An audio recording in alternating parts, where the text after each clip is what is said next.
my name is Ayushi Arora and welcome back to my YouTube channel, and today we are doing class 12 political science of ISC board, and the topic we are going to start today with is the preamble. So हम आज preamble के बारे में पढ़ने वाले हैं which is our really important topic. So सबसे पहले हम कोई भी चीज करते हैं तो उसका मीनिंग अंडरस्टैंड करना is really important and crucial. So the preamble का मतलब क्या होता है वो समझना सबसे ज्यादा important है. So our constitution begins with a preface or introduction called the preamble. So preamble का मतलब क्या होता है? Constitution होता है हमारा. Constitution का जो first page होता है that is your introduction. So it begins with a preface और introduction जिसको हम क्या बोलते हैं? preamble. तो हमारे कॉन्स्टिट्यूशन में our constitution begins with a preface और introduction called the preamble. So इसका मतलब ये हो गया जो कॉन्स्टिट्यूशन के अंदर जो सबसे पहले जो आपका प्रीफेस और इंट्रोडक्शन, प्रीफेस बोल लो या इंट्रोडक्शन बोल लो एक ही बात होती है, वो लिखा हुआ है तो उसका मतलब क्या होता है? आपका प्रीएम्बल सिग्निफाई करता है. तो बेसिकली जो इंट्रोडक्टरी पेज होता है कॉन्स्टिट्यूशन का वो उसको हम क्या बोलते हैं? Preamble. So now I am going to read the preamble of the Indian constitution. The preamble of Indian constitution says, अब मैं प्रीएम्बल को आपको रीड आउट करके बताऊंगी कि प्रीएम्बल में लिखा हुआ क्या लिखा हुआ है प्रीएम्बल में. So it is written like the preamble of the Indian Constitution says, we the people of India having solemnly resolved to constitute India into a sovereign, socialistic, secular, democratic republic, and to secure to all its citizens justice, social, economic and political liberty of thought, expressions, belief, faith and worship, equality of status and of opportunity, and to promote among them all fraternity, assuring the dignity of the individual and the unity and integrity of the nation.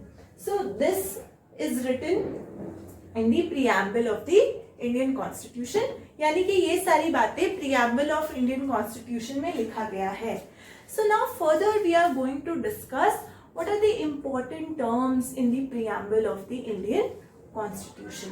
सो ये वाली सारी चीजें अब हम देख रहे हैं. ये तो हमने प्रीएम्बल पढ़ लिया कि प्रीएम्बल हमारा कैसे होता है. अब हम डिस्कस करेंगे आगे. Further we are going to discuss what is the meaning of term sovereign.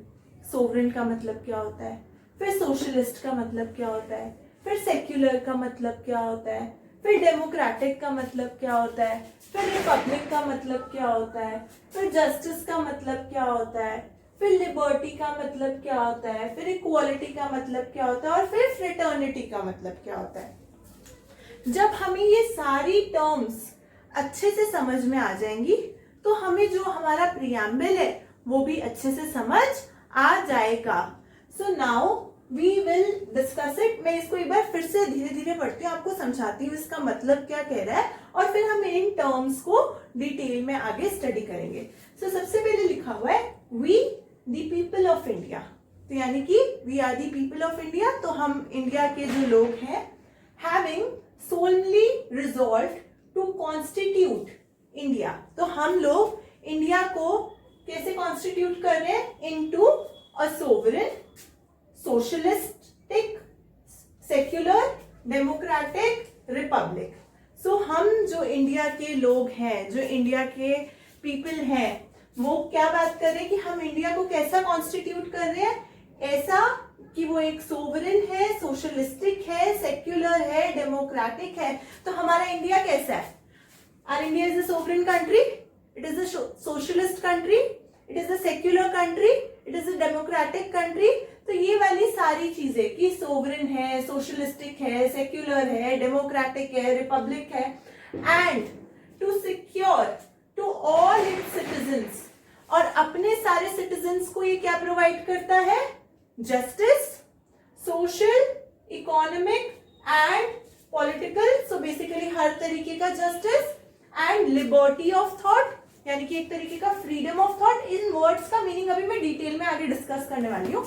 Liberty of thoughts, expressions, फिर उसके बाद में belief, faith and worship, equality of status, equality of status has also been ensured, and of opportunity, तो opportunity में भी equality दी गई है हर एक बंदे को, and to promote among them all fraternity, और लोगों के आगे हमें क्या प्रमोट करना है? लोगों को क्या प्रमोट करना है? Fraternity, assuring the dignity of the individual and the unity and integrity of the nation.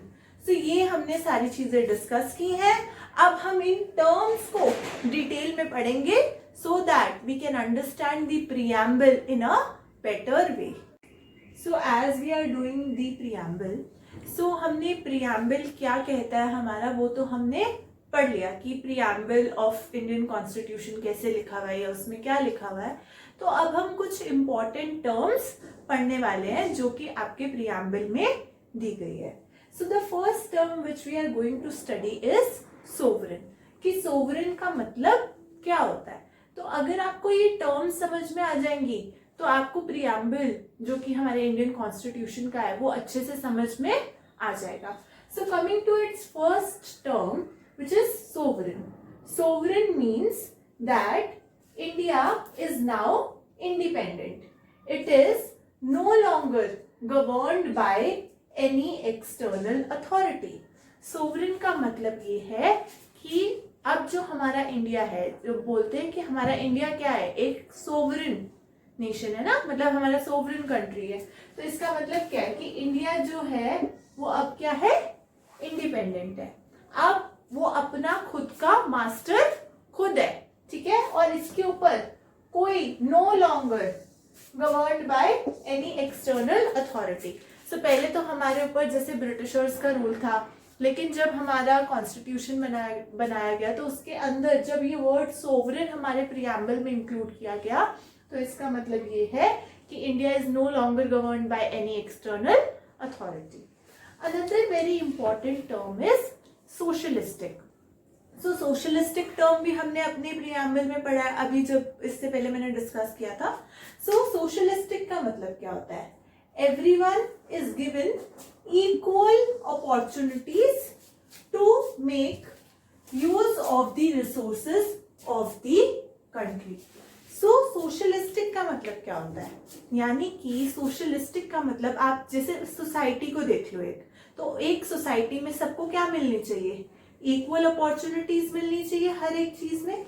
So everyone is given equal opportunities to make use of the resources of the country.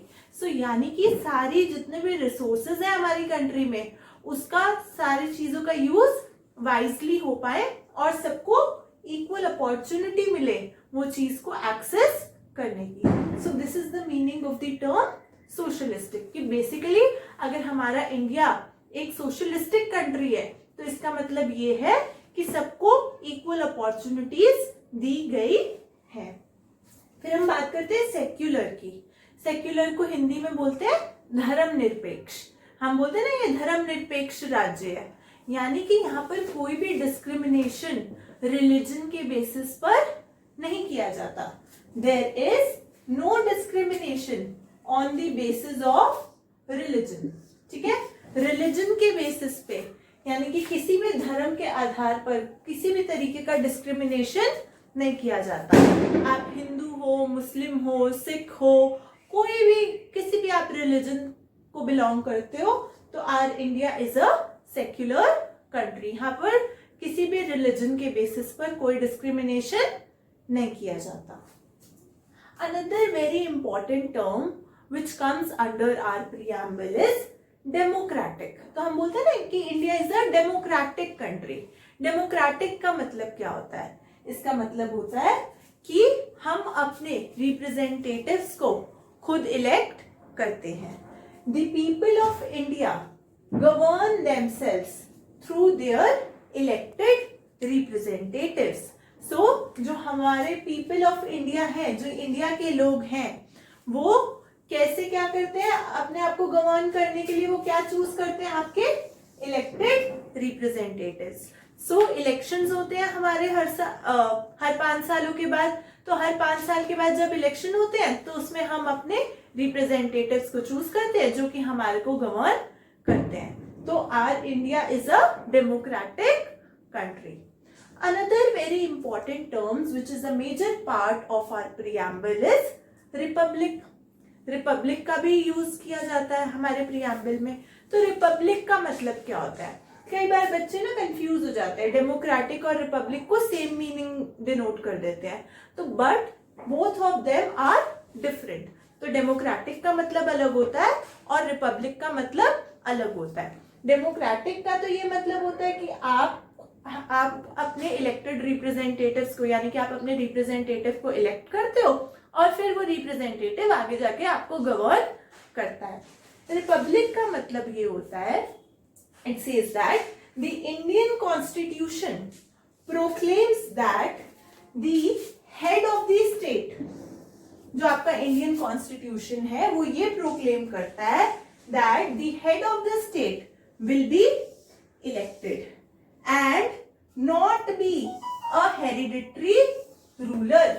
जो आपका Indian constitution है वो ये बोलता है कि जो आपका हेड ऑफ द स्टेट है ना वो भी इलेक्टेड होगा and it will not be a hereditary ruler. Thus we have a president who is elected and has a fixed term of office. सो इसका मतलब ये है कि हमारा जो हेड ऑफ द स्टेट है वो क्या किया जाएगा, इलेक्ट किया जाएगा और वो हेरिडिटरी रूलर नहीं होगा. So as we are doing preamble, so now coming on to its other very important terms. So अब हम बात करेंगे जस्टिसेस. ये टर्म भी आपके प्रीएम्बल में इंक्लूडेड है.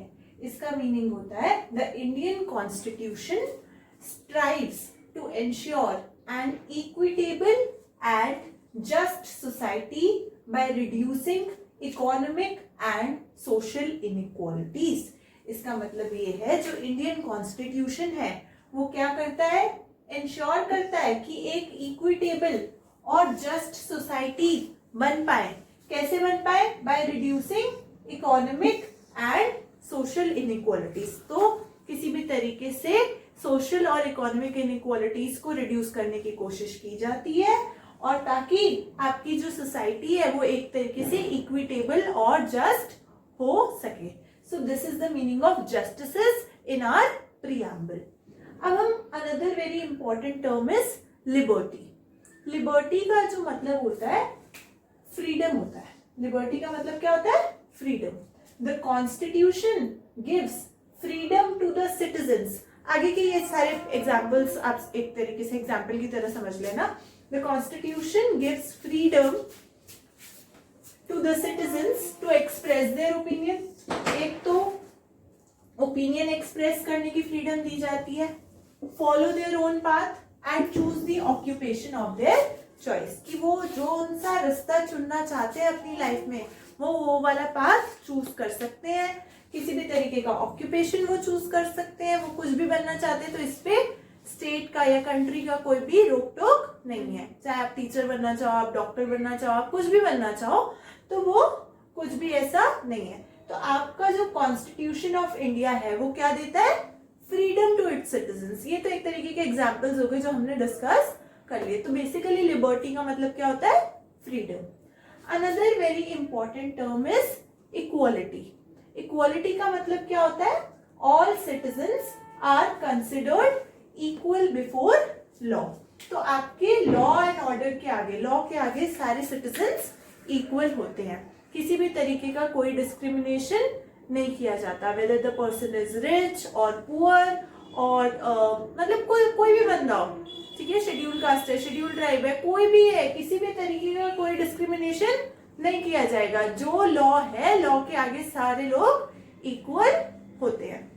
Another very important term is fraternity. Fraternity का मतलब होता है this refers to a feeling of brotherhood. जो एक भाईचारे की जो फीलिंग होती है उसको क्या बोलते हैं? फ्रेटर्निटी. तो हमारी जो कंट्री है India is a very diverse country. अलग अलग तरीके के लोग यहाँ पर रहते हैं. तो यहाँ पर एक वननेस की फीलिंग को लाने के लिए, एक ब्रदरहुड की फीलिंग को लाने के लिए term fraternity is included.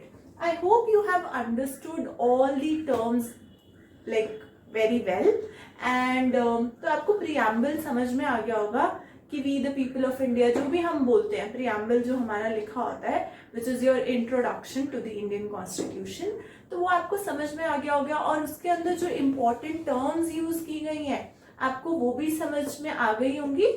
So आपको मैंने पूरा का पूरा preamble explain किया है. I hope you have understood this well. अगर आपको कोई भी doubts हैं, queries हैं, then you can write down in the comment section. I would be happy to answer. और अगर आपको वीडियो अच्छा लगा हो तो please like it and do share it and also subscribe the channel so that you receive a notification whenever we post a new video. Thank you.